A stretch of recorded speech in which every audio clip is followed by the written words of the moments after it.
요한복음 20장 30절에서 31절 하나님의 아들 그리스도라는 제목의 말씀으로 함께 하나님의 말씀의 은혜를 나누고자 합니다. 지난주에 이어서 요한복음 기록 목적 두 번째입니다.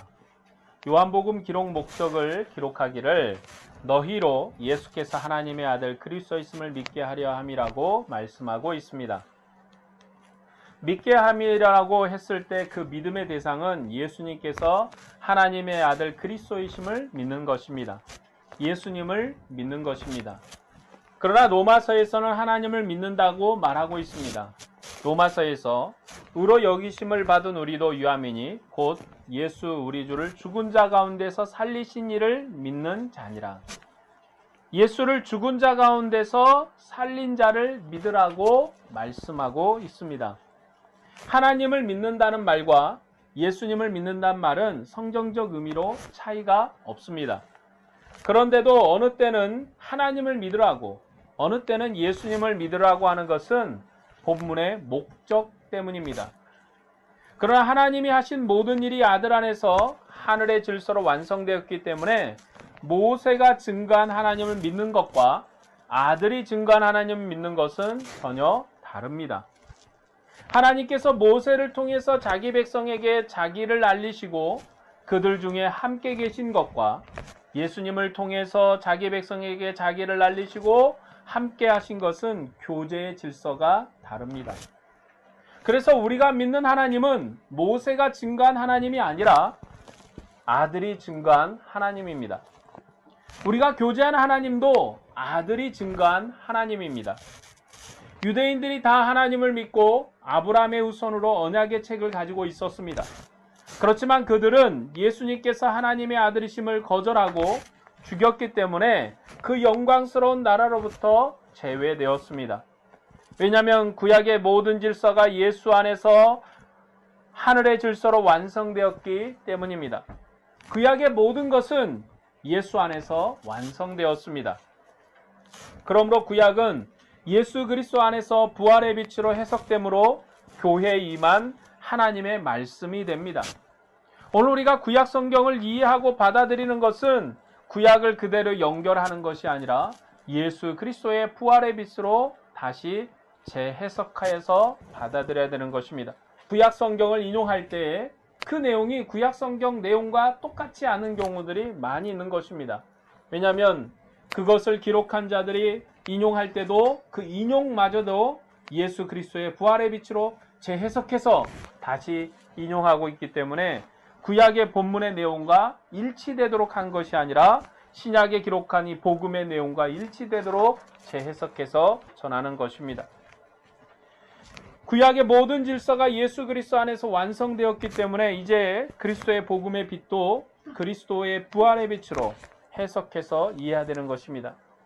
구약을 하나님은 만고불변하시다는 존재론적인 철학으로 연결해서는 안 된다는 것입니다.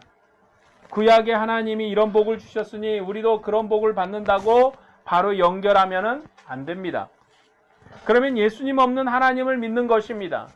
교회는 하나님을 예수 안에서 아는 것입니다. 구약의 모든 약속은 예수님을 통해서 하늘의 질서로 완성되었습니다. 우리는 완성된 복을 누리는 것입니다. 그래서 구약의 복을 신약의 백성들이 그대로 누리지 않습니다. 만일 구약의 복을 그대로 누린다고 하면 우리는 모세의 종으로 사는 것입니다. 아론처럼 휘장바위에 있는 것이고 반복되는 죽음의 질서 아래 있는 것입니다. 어떤 의미로는 저주 가운데 있는 것입니다. 교회는 구약을 그리스도 안에서 완성된 의미를 빼고 설명해서는 안 됩니다. 구약은 가나안 땅에 젖과 꿀이 흐르는 것이 소망이고 복입니다. 그것을 교회가 추구하면 여전히 먹고 마시는 것이지 하늘 소망으로 사는 것이 아닙니다. 요한복음에서 믿음의 대상을 예수 그리스도라고 말씀하고 있습니다. 이전에는 모세를 통해서 말씀하셨기 때문에 모세를 통해서 믿는 하나님이었습니다. 그러나 지금은 아들 안에서 하나님의 음성을 듣고 하나님의 행동을 보는 것입니다. 그래서 이 아들을 믿지 않으면 아버지가 없는 것이라고 말씀하고 있습니다. 우리의 믿음의 대상은 예수 그리스도이십니다. 요한복음도 이 아들이 믿음의 대상이라고 초점을 맞추어 설명합니다. 예수님은 하나님의 계시자입니다. 예수님께서 믿음의 대상인데 그는 자기를 그냥 믿으라고 하지 않습니다.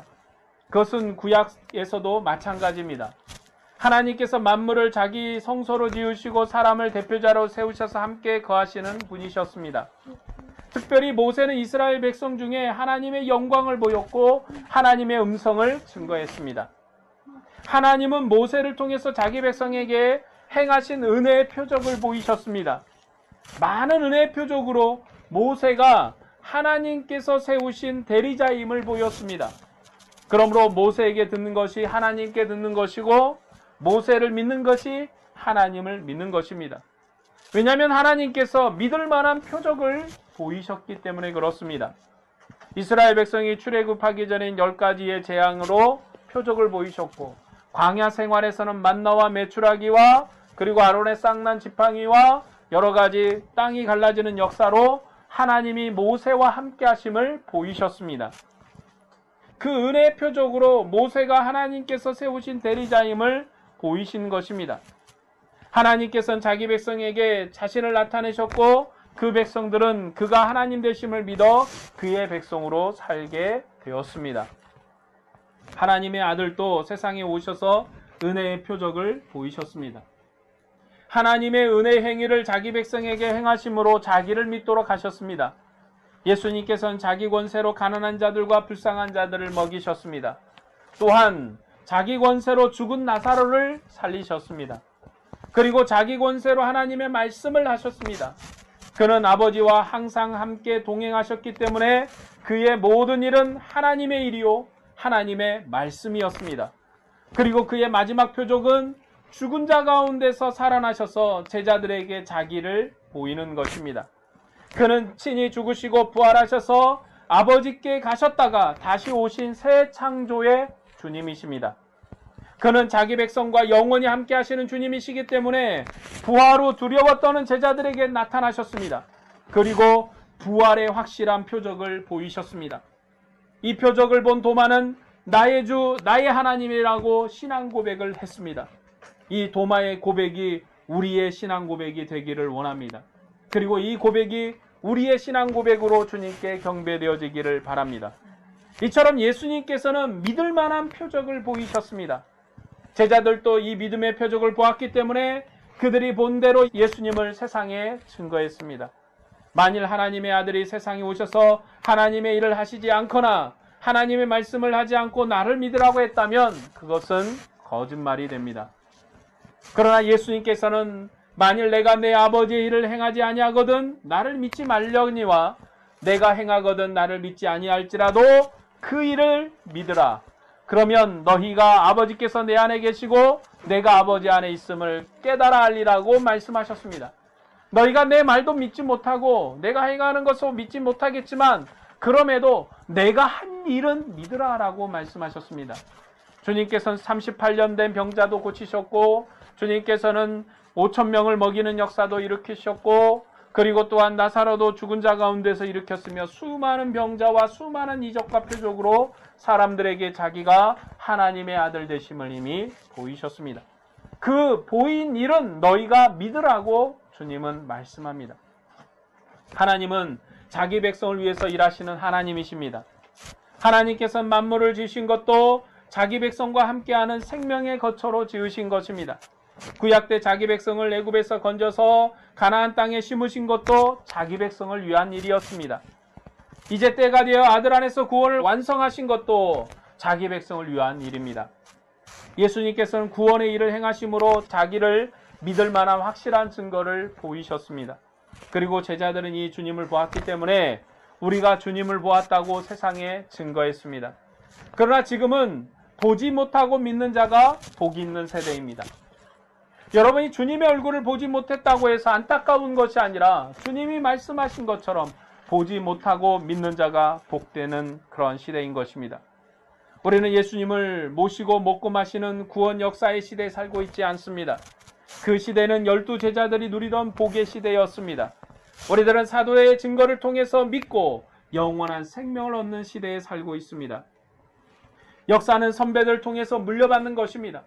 역사는 조상을 통해서 물려받는 것입니다. 역사는 앞선 전 세대를 우리가 물려받음으로 이전 역사를 우리가 반복하는 것입니다.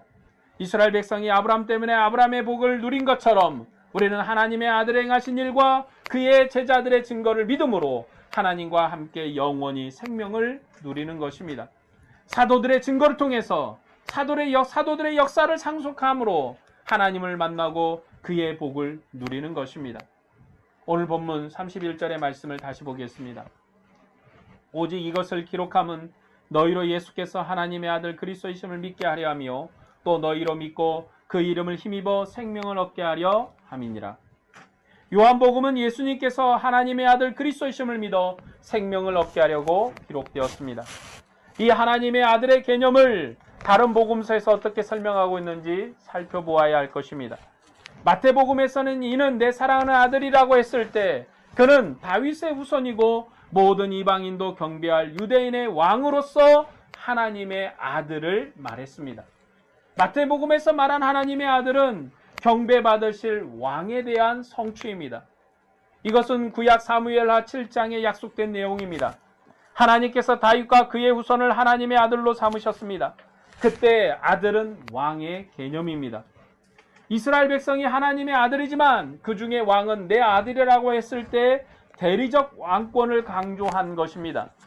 왕권을 가진 하나님의 아들이 마태복음의 강조입니다. 마가복음에서는 하나님의 아들이라고 했을 때 권세 있는 분을 강조합니다. 마가복음에서 하나님의 아들은 권세 있는 분이십니다. 그래서 예수님의 출생을 강조할 때 나실 거룩한 자라고 하나님의 아들을 묘사합니다. 태어나실 이는 거룩하신 분이었다고 설명합니다. 요한복음에서는 그리스도는 직무적인 아들입니다. 그리고 직무적인 이름입니다. 메시아, 기름 부음을 받은 자 하는 것은 왕직에다가 강조를 두는 표현입니다. 그래서 그리스도라는 것은 왕직에 강조를 두고 있습니다. 이 예수 그리스도는 하나님의 아들이시면서 그리고 자기 백성의 왕이심을 강조합니다. 성경은 우리 구원을 위해서 하나님을 드러냅니다. 그래서 우리 구원을 위해서 아버지와 아들과 성령이 나타난 것이지 아버지의 존재를 규명하려는 것이 아님을 우리는 깨달아 알아야 합니다. 아버지가 누구냐를 설명하려는 것이 아니라 아버지가 우리에게 어떤 구원의 역사를 이루셨는가를 말씀합니다. 요한복음에서 말하는 하나님의 아들은 영접하는 자 곧 그 이름을 믿는 자들에게는 하나님의 자녀가 되는 권세를 주셨으니 이는 혈통으로나 육종으로나 사람의 뜻으로 나지 아니하고 오직 하나님께로부터 난 자들이니라.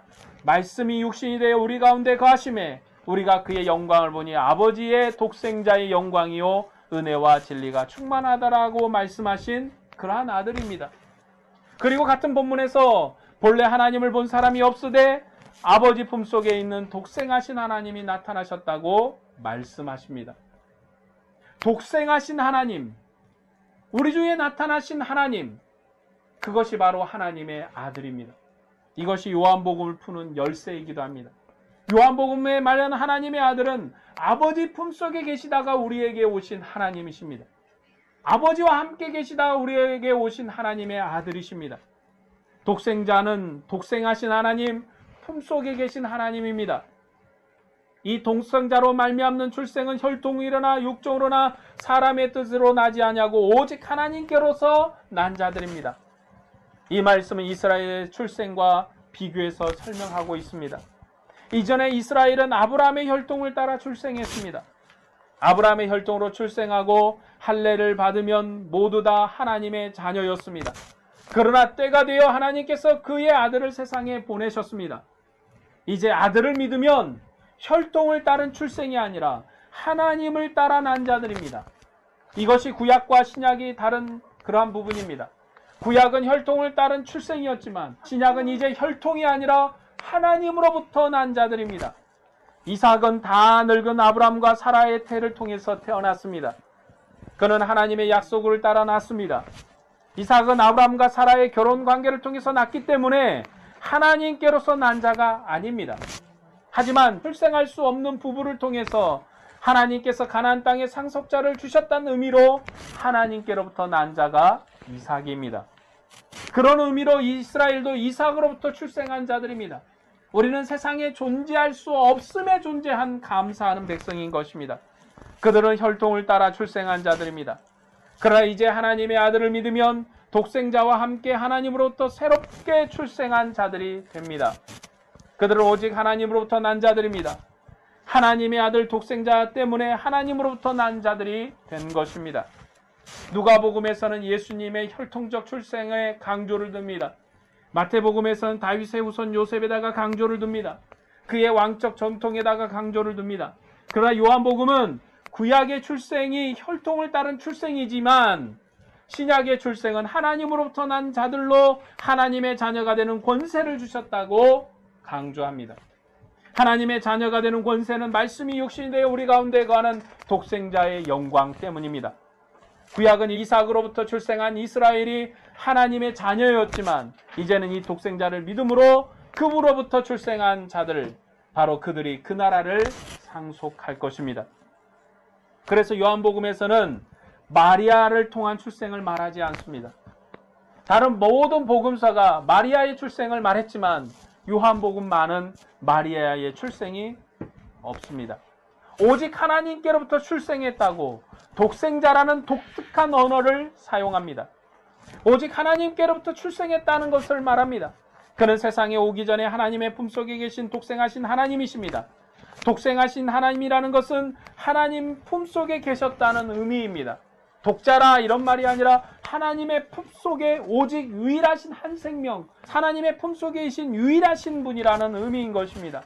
그는 세상에 독생자로 출생했을 뿐만 아니라 나시기 전에도 하나님의 품속에 계신 독생하신 하나님이었습니다. 그는 말씀이 육신이 되어 우리 가운데 거하신 분이십니다.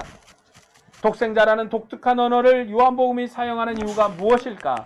구약에 보면 이삭은 아브라함의 독자였습니다.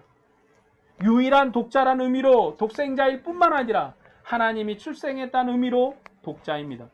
그는 아브라함의 기업을 상속받은 자로 독자입니다. 그만이 아버지의 장막에 거하고 나머지는 다 쫓겨났습니다. 혈통을 따라 난 자들은 다 쫓겨나고 오직 아브라함의 독자, 하나님의 약속을 따라 난 독자만이 아브라함의 장막에 거했습니다. 그는 아버지의 사랑의 대상이었습니다. 그리고 아버지의 모든 것을 상속받는 상속자였습니다. 조상으로부터 시작된 일은 아들에게 완성되는 것이 구약의 큰 틀이기도 합니다. 아브라함에게 약속한 가나안의 땅의 약속이 이삭에게 상속함으로 그 약속이 성취되는 것입니다. 구약 성경에서 독자 또는 아들의 개념이 아버지의 모든 것을 상속받는 자입니다. 그것이 아들의 개념이요 상속자의 개념입니다. 하나님의 아들은 세상에 혈육으로 출생하시기 전에도 아버지의 품속에 계신 유일하신 사랑의 대상입니다. 독생하신 하나님입니다. 이 하나님이 아버지의 모든 일을 상속받아 오셨습니다. 이 아들이 아버지의 나라를 상속하여 이제 그 나라가 그리스도의 나라이고 그리스도의 나라가 하나님의 나라가 되는 것입니다. 왜냐하면 아버지가 아들에게 모든 것을 상속해 주었기 때문에 그렇습니다. 그는 아버지로부터 출생하신 하나님이십니다. 그는 이 복을 우리에게 주시려고 오셨습니다. 구약 때 이삭이 아브라함의 품속에 있으면서 그의 모든 것을 이어받은 것처럼 이삭으로부터 출생한 자들이 아브라함의 기업에 참여한 것처럼 이제 이 아들이 아버지와 함께하는 그 은혜의 복을 우리에게 주시려 오셨습니다. 이처럼 아들을 믿으면 아들과 함께 하나님으로부터 새롭게 출생한 자들이 되는 것입니다. 아들은 아버지의 상속자입니다. 아버지의 모든 것이 아들에게 있습니다. 그래서 이 아들을 믿으면 아들과 함께 아버지의 모든 것을 상속받는 것입니다. 요한복음은 아버지와 아들이 같다고 말씀합니다. 예수님은 자신을 하나님의 아들이라고 말씀했지만 유대인들이 거절했습니다. 하나님을 자기 친아버지라고 했기 때문에 참남한 사람이라고 반대했습니다. 그가 사람으로서 하나님과 동등되게 말했다고 죽였습니다. 그러나 예수님께서는 자신이 할 일을 보고 나를 믿으라고 말씀하셨습니다. 아버지께서 모든 것을 아들에게 주셨으니 아들이 있는 자에게는 아버지가 있고 아들이 없는 자에게는 아버지가 없습니다. 그가 만물을 지으셨습니다. 그리고 구원의 일을 그가 이루셨습니다. 그는 때가 되매 오셔서 친히 십자가를 지시고 아버지께로 가셨습니다. 그리고 아버지 앞에 영광의 거처를 새롭게 지으셔서 자기 백성을 그곳에 옮기셨습니다. 이삭이 아브라함의 장막에서 사는 정도가 아니라 아들이 아버지 앞에 가서 그곳을 자기 백성의 거처로 지으시고 자기 백성과 함께 하실 것입니다.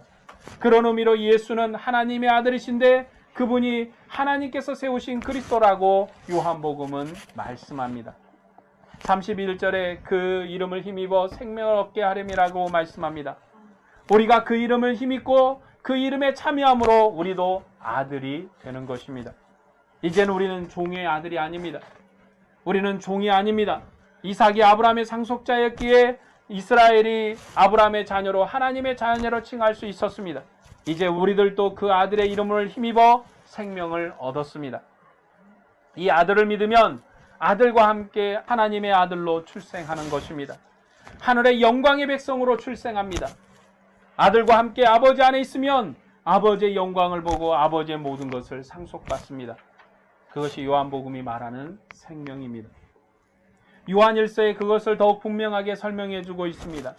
요한일서 1장 1절에서 4절 말씀입니다. 제가 읽어드리겠습니다. 태초에 있는 생명의 말씀에 관하여는 우리가 들은 바요 눈으로 본 바요 자세히 보고 우리 손으로 만진 바라 이 생명이 나타나신 바 된지라 이 영원한 생명을 우리가 보았고 증언하여 너희에게 전하노니 이는 아버지와 함께 계시다가 우리에게 나타나신 바 된 이시니라. 우리가 보고 들은 바를 너희에게 전함은 너희로 우리가 사귐 있게 하려 함이니 우리의 사귐은 아버지와 그의 아들 예수 그리스도와 더불어 누림이라. 우리가 이것을 쓰면 우리의 기쁨이 충만하게 하려 함이라. 예수님께서는 태초부터 생명이 되신 하나님과 함께 계셨던 분이십니다. 이 생명의 말씀이 세상에 오셨습니다. 그리고 그가 부활하신 뒤에 제자들이 만져보았습니다. 사도들이 이 하나님의 아들 생명의 말씀을 증거했습니다. 이 아들을 믿으면 함께 영원한 생명을 누리는 것이라고 요한일서는 설명해주고 있습니다. 예수님께서는 너희는 마음에 근심하지 말라 하나님을 믿으니 또 나를 믿으라고 말씀하셨습니다. 누구든지 예수님을 믿으면 영원한 생명이 있습니다. 누구든지 예수님을 믿으면 영원한 생명을 얻고 죽음이 없습니다. 살아서 예수님을 믿으면 죽어도 사는 영원한 생명이 있다고 말씀하셨습니다. 왜냐하면 죽음의 그림자가 아들의 죽음으로 사라졌기 때문입니다. 그래서 누구든지 예수님을 믿으면 하나님과 함께 영원한 생명을 누리는 것입니다. 오늘 말씀을 정리하고 적용하고자 합니다. 하나님께서 아들을 세상에 보내셔서 우리와 함께 했던 것처럼 부활하신 아들의 영을 세상에 보내셔서 성령으로 우리 안에 거처를 함께 하십니다. 우리 안에 계신 아들의 영은 주님께서 호흡하신 성령입니다.